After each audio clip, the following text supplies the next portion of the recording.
these mandates themselves, but their buddies who own and control all of these corporations are. That's how they're skirting the law. 2 former Disney employees have filed a lawsuit against the company after they were fired for refusing to take the COVID-19 vaccine. The lawsuit claims that Disney close partnership with the government made it a state actor, and that its vaccine mandate on employees will be the subject of the Constitution's Equal Protection Clause, the Daily Wire reported. The suit argues that the Biden administration has relied on corporations to implement policies that may not be constitutional for the government to do itself, from social media censorship to vaccine mandates for airline employees. I already read that. The lawsuit was filed by Beth Faber and Allison Williams, 2 former employees of ESPN, which is owned by Disney, and both companies are named in the suit. The lawsuit states that the Constitution provides that the government and state actors cannot take life, liberty, or property without due process and equal protection of the law. There is no dispute that the Defense Department was looking to partner with private business in its effort to vaccinate. At what point does partnership go beyond independent entities working voluntarily towards a shared mission to entwinement, such as they can be considered a state actor? So, this is very troublesome. But as we reported the other day, Florida is, giving Disney a great big kick in the pants as they need. So, let's move on up here. More from Rebel News. Report confirms gender diverse persons commit sexual violence in federal prison, but CSC won't release the data. Not surprising. 2021 to 2022, federal prisons reported 39 offender-on-offender SCV incidents, varying from isolated incidents of unwanted touching to extended periods of abuse. A Correctional Service Canada, CSC's research brief found that men are typically involved in sexually coercive and violent SCV incidents in prison, as are women and gender diverse persons. I read this paragraph here. Though men constituted the majority of victims and instigators in SCV incidents, smaller subgroups of women and gender-diverse persons are involved. When asked how many gender-diverse persons were involved in these incidents, the CSC would not release the numbers, citing privacy concerns. Yeah, of course. And I see we have been joined by Blub. Welcome to the show, good sir. But let's see here. It continues on in November... I'm just watching. Okay. I'm not joining, just watching. All right, fine, yeah. 2021, the federal government reported 93 people in federal prison as being gender diverse, most of whom reside in male facilities. Indigenous Canadians comprise 69% of instigators and 57% of victims. So, yeah, not good stuff in the prisons going on. We're going to move on up to Oddity Central. This is interesting. Chinese men model female lingerie live on stream to avoid permanent ban. What? Online commerce business in China are reportedly using male models to showcase women lingerie in order to exploit a legal loophole. Okay. Live stream commerce is very big in China. From makeup and apparel to food products and tools, businesses rely on this model to significantly boost their sales. However, a couple of years ago, the Chinese authorities started cracking down on the live stream industry in general, imposing a series of rules and guidelines that make it possible for Big Brother to immediately and permanently ban channels that break them. For example, mukbang, the South Korean eating show genre that was banned for promoting food waste. Similarly, women wearing lingerie on stream risk being charged with quote, spreading obscene information, end quote. But I mean, I have to agree with that, because so many of these e-girls, utilize their bahunga bunga bungs, to get donations and such. They flaunt it. They know, sex sells. It happens. Look at Carl's Jr.'s commercials, dude. So, but says here, the last one really hit the live stream sales of lingerie business hard. Being unable to model the garments really impacted sales, but breaking the law by having women wear them on stream risked having the entire channel immediately and permanently banned. But some channels have found a loophole. Chinese legislation clearly specifies that women are forbidden from wearing female lingerie on live stream, but they say nothing about men. According to popular Twitter account, I'm not going to read that, several live stream commerce channels are now turning to slender male models to show off women's lingerie to avoid breaking the law. So, where there's a will, there's a way, and nature finds a way. And sometimes the way is weird. Let's move on up here. Oddity Central. Matchmaking Tinder priest has a record of 270 married couples and 0 divorces. That's cool. Fernando Cuevas, a Spanish priest from the city of Valencia, has been dubbed the Tinder priest because of his impressive matchmaking record, 270 marriages and no divorces. Father Fernando's matchmaking career began 14 years ago. He was walking with a young practicing Catholic man named Salva when he was approached by a group of young women. Impressed by the beauty of the girls and knowing that they shared his Catholic values, Salva asked the priest to play matchmaker and introduce him to one of them. 5 months later, Salva married one of the girls, Gales, a fine arts student, and Fernando Cuevas' career as Tinder priest began. He has been taking his role as a matchmaking for practicing Catholics very seriously ever since. I mean, why not? And by married, it means he was a priest who married the two people together. So, realizing that Western society was becoming increasingly secularized, and that practicing Catholics were finding it difficult to meet romantic prospects who shared their core values and beliefs, Fernando Cuevas took it upon himself to help them. Well, what about what was it, FarmersOnly.com? What about Christian Mingle? Those exist. Quote, people are very committed to their faith and look for someone who is the same, the priest said. It is not something secondary that has no importance. It is something fundamental. But the society is very secularized and people have tremendous religious ignorance and lack of interest. They have no interest in the things of God because they have not been brought up that way. Those who do not want to live their faith attached to great importance to do what... Those who do want to live their faith attach great importance to it and want to find someone like that, end quote. Yes, of course. You want to find others like you, at least, the mindset. Because, if you find somebody that you're not going to get along with, that ain't going to go well, So, anyway, let's move on up here. More from Oddity Central. This is rough. Man severs neck artery, suffers 3 strokes after turning his head too quickly. So, don't turn your head quickly, people, A Missouri man can consider himself lucky to be alive after he ruptured a neck artery and suffered 3 strokes because of turning his head too quickly during a game of pickleball. Oh, of all things to almost die over. Joe Hentrich, a 35-year-old super fit man from Festus, Missouri, suffered the freak accident in November of last year. He and some friends were playing a game of pickleball, a racket sport similar to tennis, when he quickly turned his head to one side to track the ball. He felt and heard a strong pop in the back of his head. Oh, that's not good. And immediately started experiencing symptoms that he had never felt before. Little did he know that a quick neck turn had set in motion a series of injuries that would leave him fighting for his life. Moments after his violent neck pop,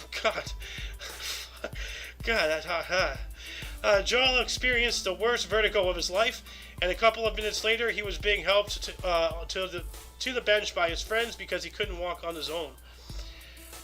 Quote, the ground went out from underneath me, and I ended up with extreme nausea, and I was projectile vomiting. There was tingling on the left side of my face, hand, and part of my leg, end quote, the man told SWINS. Or SWNS, I guess. Yeah, there's not an I. The 35-year-old was quickly driven to the local hospital where he was initially put in the waiting room with 50 to 60 other people. Luckily, Hentrich, who is a registered nurse, managed to explain the situation to a fellow nurse who immediately activated the protocol for suspected stroke victims. Minutes later, he was taken to a CT scan and then an MRI. So for further reading, please go to the underbar of the description. I don't want to read the whole thing. Please give them the foot traffic. They put in the work. But that is concerning. I can't imagine, I have a weird brain, okay? And, when I was a kid, I used to ask weird questions, what would you do if you suddenly, felt something in your neck pop and then the left side of your body slowly go numb? That actually happened to this guy, and that is terrifying. So, anyway, man, welcome to the show. How you doing? Oh, I'm doing. You're doing? I'm doing. All right. You still at the gym? I am not. I'm home. Oh. Yes, I also have a very interesting profile update. I just saw it literally change. And I am not going to give you my belt. Give me your belt. No.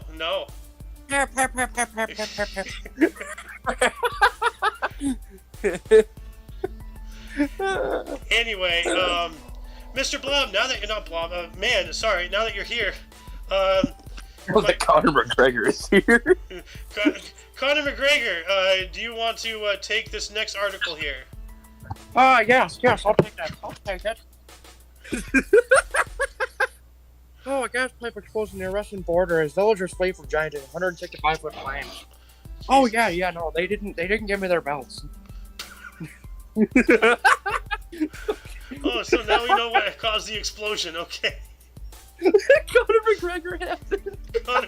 They got Conor McGregor. Conor McGregor got pissed off and started blowing everything up. Oh my god. Russia, you should have given him the belt, you know, come on. Like...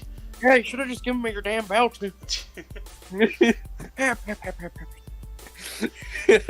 Anywho, huge flames measuring an estimated 165 feet have risen into the sky after a pipeline exploded close to the Russian border.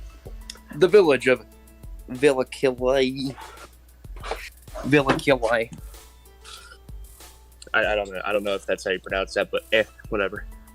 Near Pusvalis in northern Lithuania has been evacuated following the blast at around 5 p.m. today, according to reports. Gas company Amber Grid has confirmed it is currently investigating the cause. Dramatic footage from the scene shows lines of gridlocked traffic heading through the smoke as bright orange flames burn up ahead. Dude, like, I don't know why, but like, as I said, I have a screwed up brain, but like, the thought of like, just, you know, you're just sitting there, you know, it's 5 p.m. getting ready for dinner, and all of a sudden there's a huge explosion. It's just like, oh god, what's going on now? Like, it's just like, oh no! you just hear, and you just see like Conor McGregor fucking shuffling away. Like, oh god. Doing his kick run. Oh yeah. But we got to put on some straight faces here because this is okay. Yeah. This one's kind of rough here. Got some more from the mirror. Yes, man stabbed after vicious pair hacked at each other with machetes in broad daylight. I'm sorry. Jesus. Oh my god, man stabbed. There were people fucking slashing at each other, and he just runs between them and gets hit and it just gets stabbed. Jesus. Damn, poor guy. A man suffered life-threatening injuries after a brutal exchange with another man as both slashed at each other with machetes on a main road in London. What the fuck? Jesus. What's okay. going on? Only in London. Only in London. Well, I thought they banned knives, you know? Apparently not. I thought knives were their whole shtick. The pair were seen brawling at on the A127 in Romford at around 3:50 p.m. as members of the public stood helpless nearby. Oh my god. Why are you laughing? Bro, I'm just imagining. Everybody's gonna be like, dude, like, because if you've ever seen the movie Walk Hard, like, I'm just imagining. Fucking Star Wars battle. It's like a lightsaber duel with machetes. I feel so bad for the making. Just. And all of a sudden, guy walks through. Bam! You just hear a thud.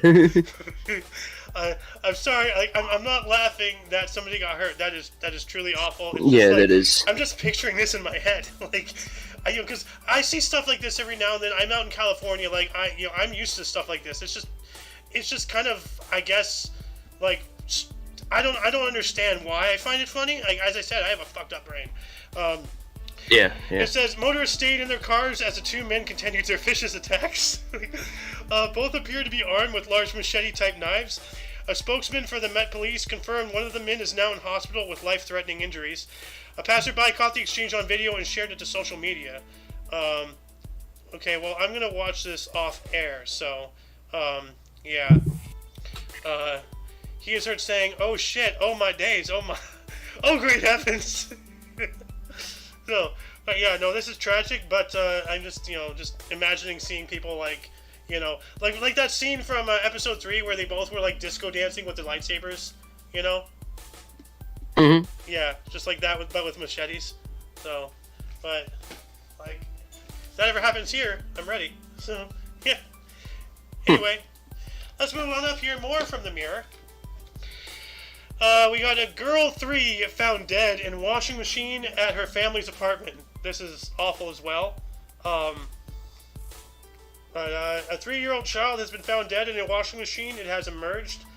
The prosecutor's office did not provide further details or confirm a report in the Daily Le Parisien newspaper that the girl was found alive in the washing machine by her father and another family member and died in emergency care an hour later. A special unit for the protection of minors is leading the probe. Her dad and another member of the family reportedly found her in the machine during a dinner. The washing machine has not been switched on, but its doors shut automatically according to reports. The girl was in the home in her family's flat in Paris's 20th arrondissement west of the city center when the tragedy happened. A special unit aimed at protecting minors is tackling the investigation. So, that is truly awful. Keep track of your kids, people. Keep track of them. And now I'll never look at my profile the same way. My profile picture. Not good. So, yeah, you know what I'm talking about. Yeah, you're trying to hold it in. Yep. Anyway, Okay. we're gonna go to UPI, aka Oopie. Oopie! Do you want to take this one? Yes. British care home resident attempting knitting a world record. You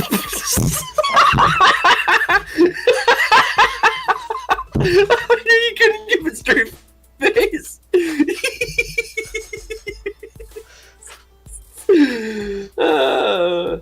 Okay. We do gotta go through our old stuff and make a compilation of us sharing a brain cell. That is a good idea. We gotta do this. Oh, yeah, we've got, what, 2 clips already? We got 2 or 3 clips already today. Oh, God. Anywho, on January 13th, Whoopi, a resident, wow, that's like kind of blurry. Oh, that's blurry. Okay. A resident in an assisted living facility, British, getting help members of the community and as far away as New Zealand in a project to set a Guinness World Record for the longest knitted chain. Ina Rackley, age 87, who resides in Elmstead Bupa Care Home, and shows why are they doxing her? The news likes to do that. I don't know. Yeah. You gotta stop Doxing. Yeah. Cringe. Imagine doxing. Is nearly completely blind but keeps active by knitting. She enlisted the help of knitting groups and local communities to help her pursue a Guinness World Record for the longest knitted chain. Rackley's project has also received assistance from residents of the Tortara Gardens retirement village in New Zealand, who knitted yarn lengths to add Rackley's chain. Or add to Rackley's chain. Quote, I have always loved knitting. I do it every day.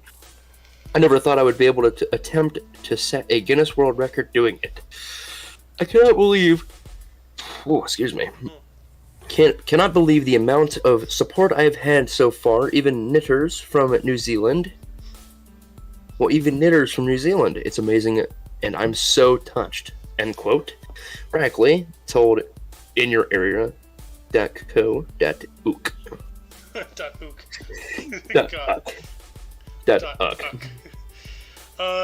But yeah, that's very close to a no-no word. Knitters. Knitter!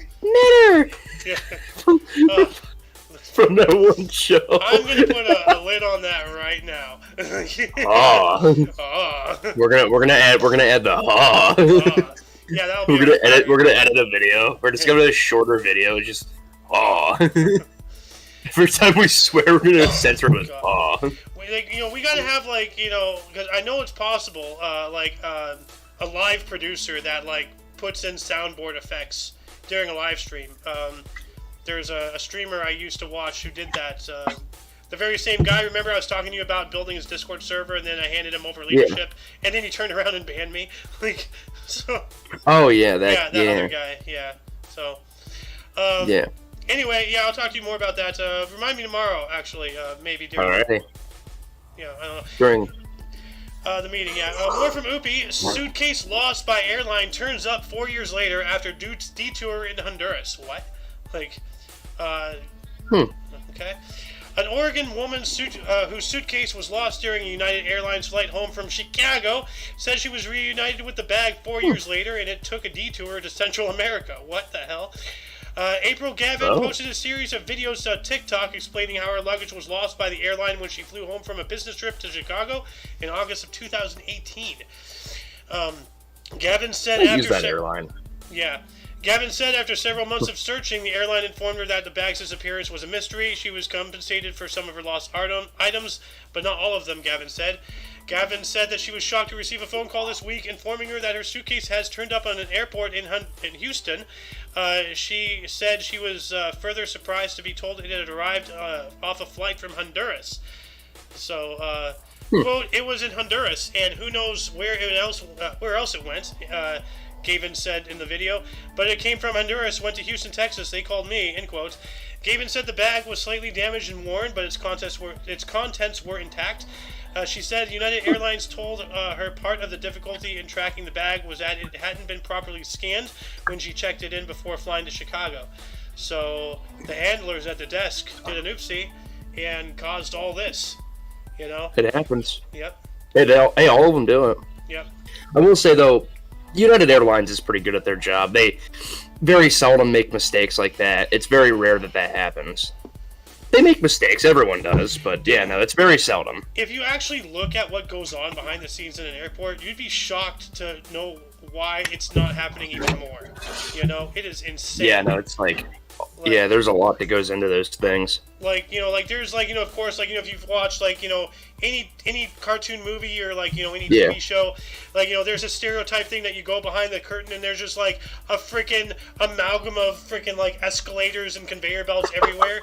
It's kind of like that. That's kind of true, you know? Like it is, yeah. Yeah. Like it's funny. It's nutty. Like it's like holy shit, how does anything get done like here? Like what? But, and now but yeah. Talk about our sponsor at the end of the video. Established Airlines. Register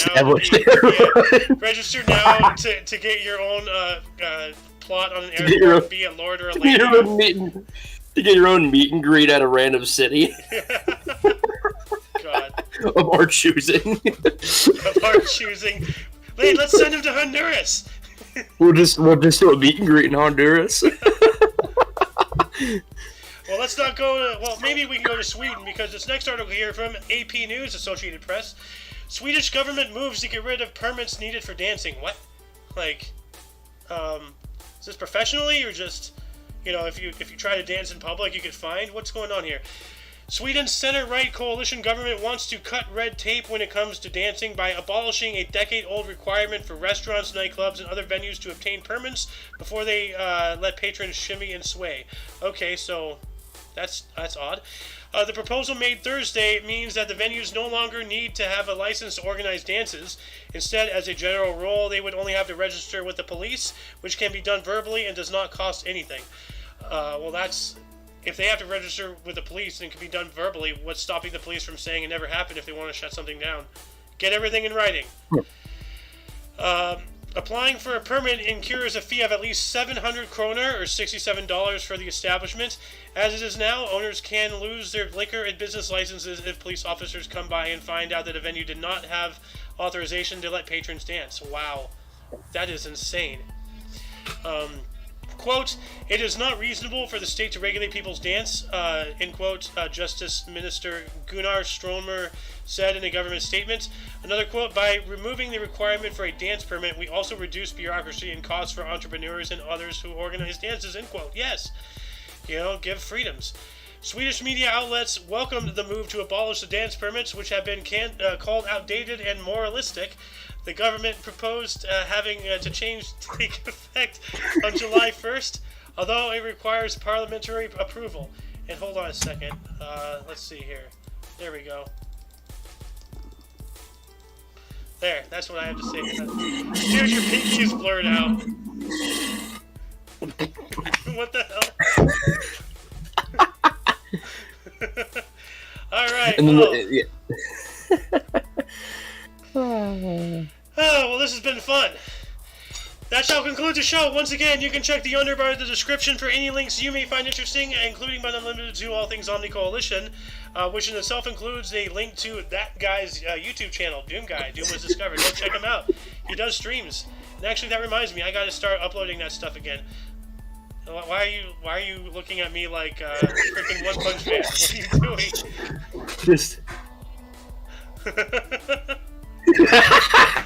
Just gonna shave my head bald and it'll look even better. Bro, you should get a bald cap and go on camera and freak Muffin out one day.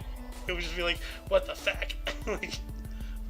Anyway, for your dose of different, odd, and otherwise unknown news, we stream Monday through Friday at 2 p.m. Pacific Time, which is 3 p.m.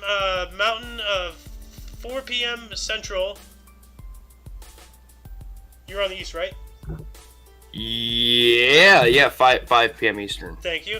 And 11 p.m. German time, and most of Europe as well, Western Europe at least. Anyway, until you catch us on Monday. Correct. Oh, sorry, what's up, Blob? Yeah, that's correct. All right. 11 p.m. German time. Yep. Hey, I'm learning time zones. Hey, look at me. I'm getting smart. Anyway, until you catch us on Monday, or if you're interested in some history, we have a history show every day at 10 in the morning Pacific time. Until then, don't forget to look right and left at every intersection, rate 5 thumbs, and subscribe. Toodles!